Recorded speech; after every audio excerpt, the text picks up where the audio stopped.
Pagsasaka ang pangunahing ikinabubuhay ng pamilya ni Emma sa Agusan del Norte. Dito siya natutong maging disiplinado sa buhay.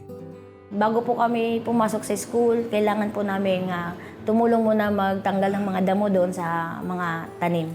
Noong nagdalaga si Emma, niligawan siya ng kanyang kababata. Si Roberto ang nagdala sa kanya sa isang Kristiyanong simbahan at doon siya unang nakakilala sa Panginoong Hesukristo. So may nag-altar call yung isang pastor, so pumunta po ako sa harap at doon ko po nararamdaman yung pagkilos ng Panginoon sa buhay ko. Kaya sabi ko, mag-serve ako sa Kanya. Dahil matanda na ang ama at di na kayang magsaka, napilitang huminto sa pag-aaral si Emma. So gusto ko po sanang mag-aral sa Maynila. Ang magpaaral sa akin is yung kapatid ko po. Kaso nga lang ay ikakasal na po siya. Kaya at the age of 19 ay tinanggap ko po yung proposal ng boyfriend ko na magpakasal kami. Bagaman boto ang nanay ni Emma kay Roberto, ayaw niyang maikasal sila sa Kristiyanong simbahan. As a respect po sa kanila, sinunod ko po yung gusto nila. Nung kinasal po kami, sabi niya sa akin na after ng kasal is pwede na akong bumalik doon sa church. Di ba sir, kapitbahay, grabe ng mga sismosa. Ano naman itong anak ni Piling? Saan sa ano to naman? Simba naman sa ano? Born again? Ano naman na siya? Daming mga gulo.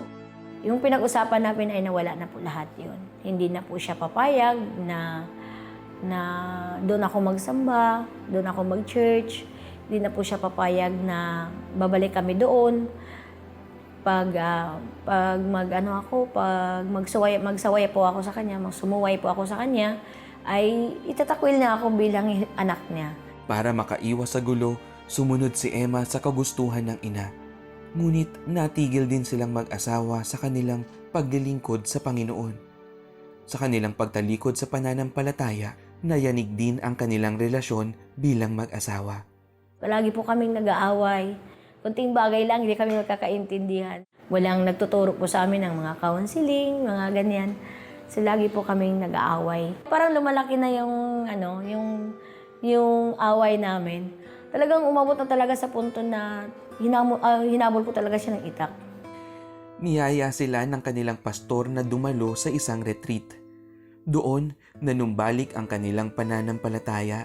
Dito rin nagsimula ang magandang pagbabago sa relasyon ng mag-asawa at may mas maganda pang biyayang natanggap si Emma.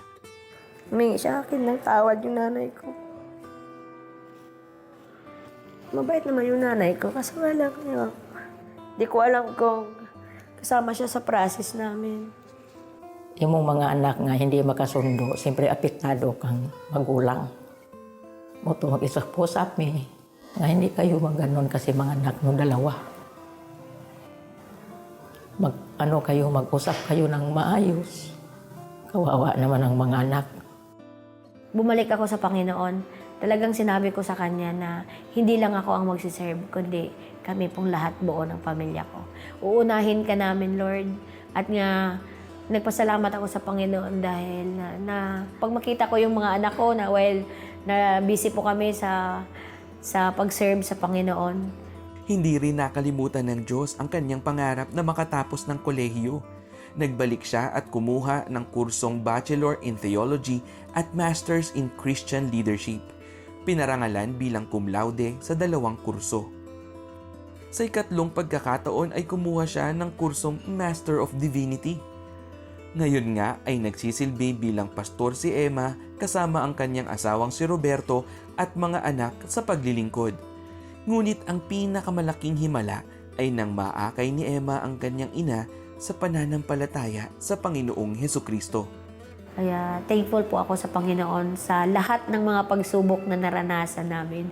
Sa lahat ng process niya, hindi mo alam kung anong matinding pinagdaanan, pero akala mo lang wala siya, pero nandun siya.